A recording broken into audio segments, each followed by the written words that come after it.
Welcome back to Breakfast Television. Our next guest is a true transit enthusiast. David Burkholder, who works for Foreign Affairs Minister Chrystia Freeland, spent New Year's Eve documenting his journey to all 75 subway stations across the city. In one day, he joins us this morning to tell us the how and the why of that endeavor. Good morning. Good morning. You really do love you some TTC. Why did you choose New Year's Eve day, beginning at, as you see here, clocked in 7:54 a.m., all the way through 5:27 p.m. to hit every single one of the 75 stops? Well, one reason that day was the last day of the Metro Pass. So starting now, they're going to start phasing out tokens next. So transfers are going to be the thing that leaves once tokens and tickets are gone. And why not get day 365 as the date that's printed on the transfer itself? It does look pretty cool. Very I gotta cool. say. Yeah. What do you love so much about riding, specifically our transit system? Because I know you've been through many, many cities and their transit systems. Yeah, I mean, there's a little bit of that, hometown advantage. I grew up downtown, so riding the subways, I was that kid who would run to the front of the train to look out, and I always just had a love of trains. So growing up in our city, our transit system is something I used to get to school every day and things around the city, so it's just something that I really love. Did you see anything weird that day? It is the TTC. Because you ate there, you never left it. You said, listen, you don't have to leave. You were able to obviously use the restrooms. You ate delicious meals. What did you eat? There's actually abundance. I had some Tim's. There's some McDonald's down there too without having to leave. And of course the Cinnabon at Eglinton. The Cinnabon. Unavoidable. Yes. You know all the spots. And you have quite the collection here. What is all this? So these are just some of the collections of things I went in my travels around the world. This is a map of Helsinki, Finland. Okay. It's the most northern subway in the world. As well as I have a neat document. This is from when they originally opened the subway line between York Mills and Finch. Oh my gosh. So it's a whole thing explaining about the expansion. In fact, on here you would see that North York Center is not on here because it was built after they pre-planned ahead of time that there was not enough people there at the moment, so they pre-planned and built it so they could build it in a future date.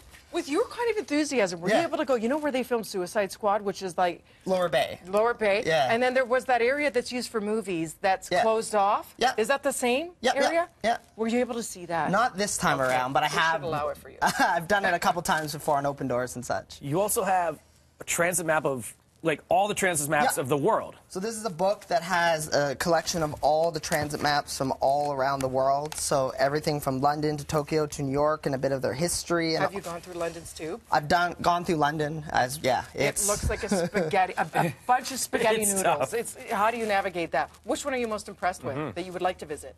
That I would like to visit? I think Tokyo's up on my bucket list of systems I haven't been to yet. And the ones that you have been to, what's been your favorite? Beyond Toronto, I would have to say I think New York, just from the sheer size, it being the largest system in the world. The scale. What do you love so much about our TTC system? I mean, when it comes to our system, exactly, compared to the ones around the world, I find our systems was designed well from a comfort standpoint. Some of the largest interiors of trains around. Most of them build tiny tunnels with little cramped things. And the station design, it's always, from day one, they've taken into account to make them look good and be able to maintain them throughout the years. What did you do to pass time down there for that many hours? Did you talk to people? Because people don't like making eye contact around here. What did you do? Did you read? What did you do? So, in between, because I had to get off at every station, I mostly had a podcast going in my ear. Okay. But then on the long rides back, I was reading books and stuff to pass between the stations. Do you like making eye contact with people? Or No, I do, but it's one of those mystery things in the subway that, that it's one of those... You want to talk to people, but you don't know how they're going to react, right? That's it. You did this 12 years ago as well. What was different then to now? What did you find that could have been, a little bit? Well, one of the major things is there was less stations. The Spadina extension hadn't opened yet, so there's only 69 stations instead of 75. But otherwise, also the new trains that are on the Young Line had yet to been put in, so we're constantly improving the system and...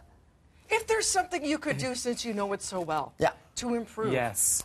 Let's hear it, because you're the true aficionado. I know we're putting you on the spot. Maybe you should be the voice of the TTC, seeing as you're such the enthusiast. What do you think? Well, besides just the expansion. I think we're already on the way of better signage. Signage is something that was, I think, lacking in the past, but we're well on our way to getting new signage, which is, I think, if we continue doing that, helping people navigate the system, especially if they're tourists, would be a good thing to help improve. Of all 75 stations, which one is your favorite? I would say Museum by far. Yes. It's one, I think, it's a station that stands out around the world and people actually know about it because it's a great example of bringing the upside world underground. So beautiful, and there's so much activity going on down there.